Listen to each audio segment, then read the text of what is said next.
I may be overemphasizing this, but I can't think of a more burdensome part of somebody's cash flow than health insurance. Do you want a wealthy retirement without worrying about money? Welcome to the Retire in Texas podcast, where you will discover how to enjoy your faith, your family, and your freedom in the state of Texas.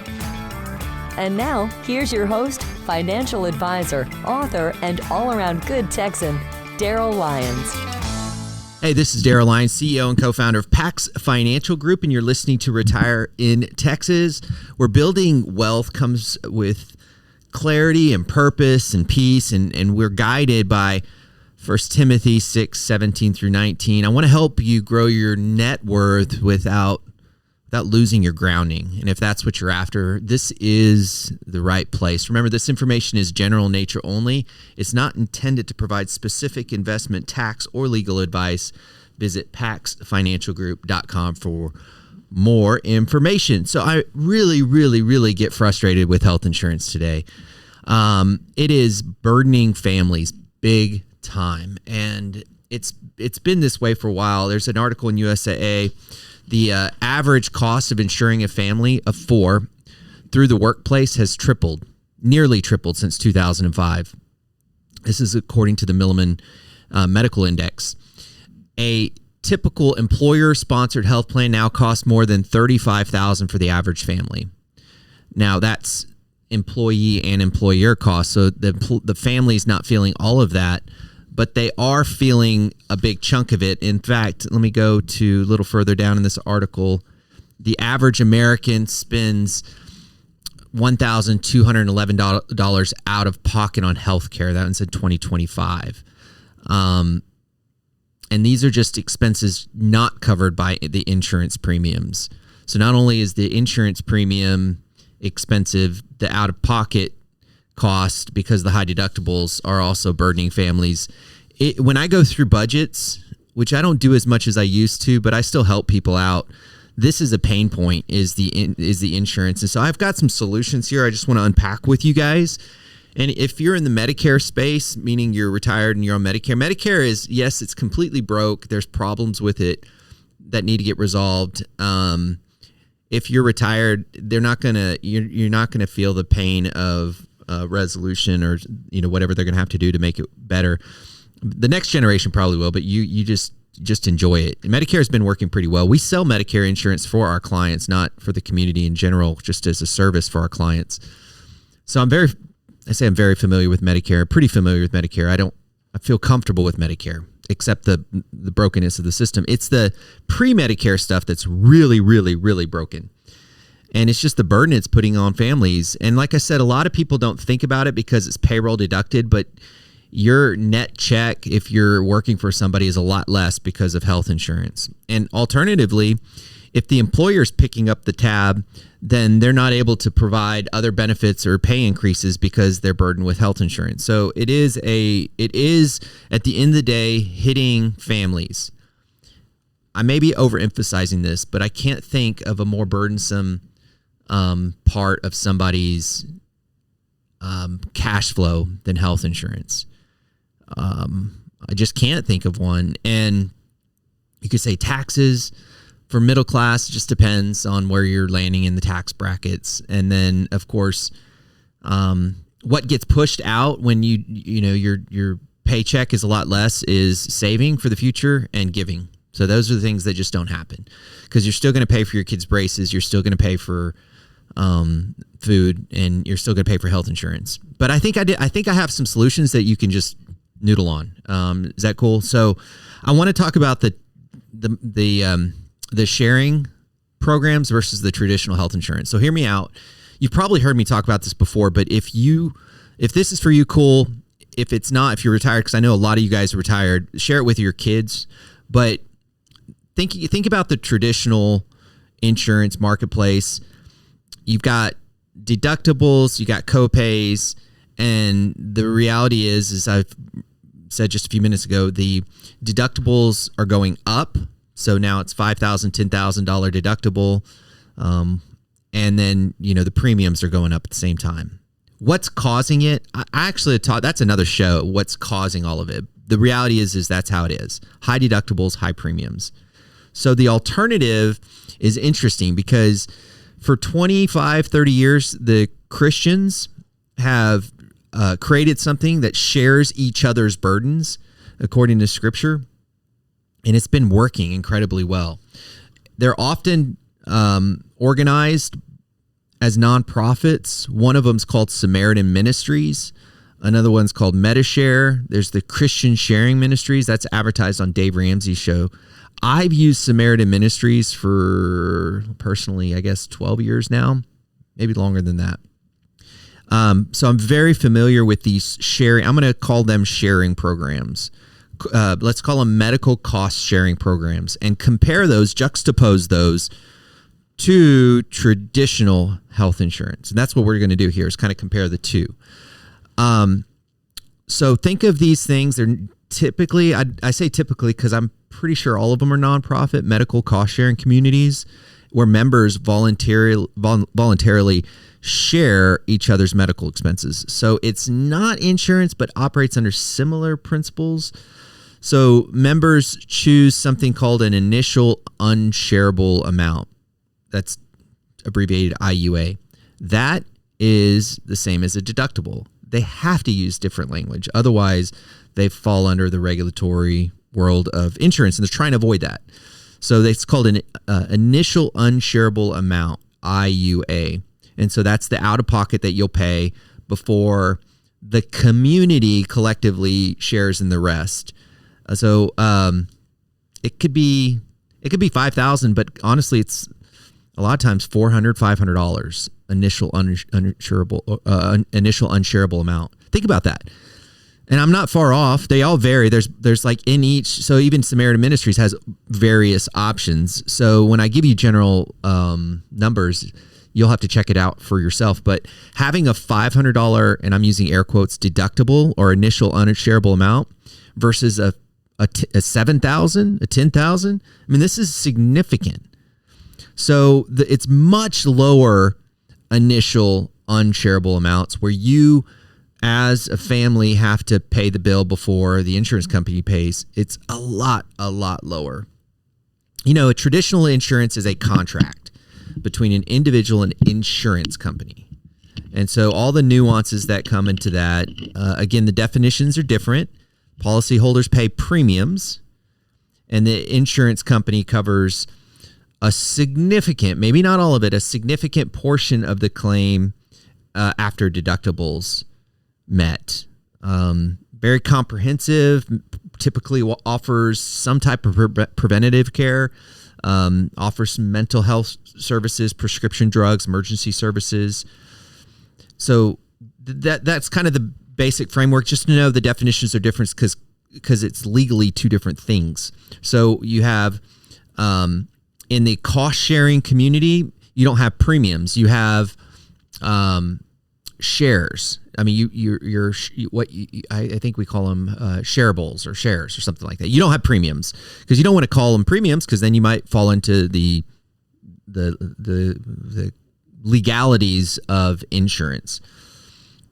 And so, like I said, you don't have a deductible. You have an initial unshareable amount. So the language kind of can get confusing, but it's basically the same thing. So just some of the differences as a highlight, the monthly cost is going to be significantly different. Let me give you an example, just kind of a general example. Family of four, traditional health insurance. Talked to a lady just the other day. This is a good example. She has a family of four. Her health insurance is $1,500 a month. In $1,500 a month. $1,500 a month. I mean, that's just crazy. If she were to switch to a cost sharing plan, again, you can pick a bunch of them. It'll probably be about $500 a month. That should get all of our attention. So you're like, where's the difference at? And all the messiness of a big conglomerate machine called our insurance industry. So that's where it's at. Again, I'm not going to get into all of that. That may be a different podcast, but all the messiness that comes with the insurance world, that $1,000 is where, the consumer is ultimately paying. I mean, think about it. What could a family do with an extra $1,000 a month? I mean, we're talking about saving for college. We're talking about giving Premiums are significantly different. Networks. I think that's a good question. There's traditional insurance, they have networks. There's no networks in the cost sharing world. I typically, when I've gone and gotten services from a physician or a doctor, I just tell them I'm cash pay. It's an easier conversation. And so what happens is I'll go in there, get a service, and I'll pay for it up front. This is, I'm in a different financial situation and not everyone can do that. So there's another way around that, but I'll pay for it up front and then I'll submit for reimbursement through Samaritan Ministries, and then I'll get a check from other people around the country to cover my claim. So if you don't have the money up front, you can still submit a claim and then get the money from the sharing community and then pay the hospital. So there's a workaround there, but there is no network is my main point. There is one time, by the way, we've had over $100,000 in claims on these sharing communities and they've all been paid. But there's one time that I had somebody that said that they wouldn't take cash pay. It was a specific, very, very specific physician out of Austin. And that was the only time he said, no, I only take insurance. Okay. Other than that, everyone's been cool with cash pay. Here's something that's different though. Pre-existing conditions in the cost sharing community are problematic. And that's one of the good news about traditional health insurance today. Probably the only thing I would say that I really agree with in the Affordable Care Act, Obamacare, is no pre-existing conditions. There's obviously indirect consequences of doing that, but it is good for a lot of families. So pre-existing conditions in the past, before ACA, you couldn't get health insurance. Now you can. But in the cost sharing, you have to check with each company because they have different ways of handling it. Some of them will not take care of pre-existing at all, and other ones will have limited coverage for maybe a 36-month period. So you have to check on that. Preventative care in the cost sharing world, those are not covered. So just mammograms and physicals, they consider that like the oil change of a car insurance program. So, you maintain your body, that's on you. And just as though in car insurance, they're not going to reimburse you for oil changes. So that's kind of how they look at that. Whereas traditional insurance, they'll usually cover some of that stuff. Another, again, kind of exploring the disadvantages, advantages here, the tax benefits. If you have a high deductible traditional health insurance plan, like I've been mentioning over and over again, those will allow you to set up a health savings account, which are really, really awesome because you can put money in and it's tax deductible. I love health savings accounts. There's not yet a health savings account equivalent in the cost sharing world. Maybe there will be, but there's no HSA. And then finally, I think the biggest thing that people worry about when it comes to the traditional health insurance versus these cost sharing is the regulations. If you have a huge, huge claim, will it be covered by these sharing organizations? That's a good question. Like I said, I've had a ton of claims. I haven't had any issues. And it's something that you have to make a judgment call as a family on whether or not it makes sense. The interesting thing that I think is worth considering is because traditional health insurance doesn't have pre-existing issues anymore, if you have a claim and you need to shift over to traditional health insurance, at least you can get coverage in the Affordable Care Act model today. So that's good. The other thing I'll mention, and I don't have this written down, it's just off the top of my head, it made me think of it, but some of these traditional, let me say this, some of these cost sharing plans many of them are faith-based. There's one that's called Sedera that's not faith-based. That's worth looking at. So if this is a problem, then you could look at Sedera, but the Christian ones usually require a statement of faith, and it has to be signed off by your pastor annually. And you think that's kind of weird, but think about this. It's also a good way to have the right pool of risk in your ecosystem. So you're typically looking for people, and there's many of the programs that will demand that you sign off, do an attestation on whether or not you're having sex outside of marriage, you're abusing alcohol, tobacco. The purpose of that, and going to church, the purpose of that you might find kind of dogmatic, but from a business standpoint, it actually makes for a cleaner pool of risk. Because think how many think how many health claims today are a direct result of alcohol abuse alone or tobacco abuse. So, from that perspective, it is a good business decision. But if the faith component is troublesome to you, Sedera is Dr. Tony Dale. I know him, an incredible man. I've had him on the podcast before, create an alternative. So that's good. Let me give you an example real quick, and then I'll land the plane. Lisa and Tom, 62 years old, they retired early. So 62, you don't get Medicare till you're 65. So this is a tricky period before Medicare kicks in. And so they're debating, do I get traditional insurance or maybe do I look at this cost sharing? The traditional insurance, about $1,500 a month with a $7,500 family deductible. Predictable coverage, access to specialists, but man, it's expensive.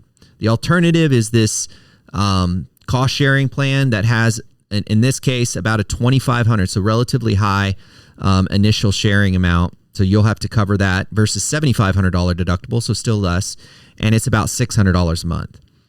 So pretty nice. It's a much lower cost, completely flexible, but it's not, it's not insurance, so it's different.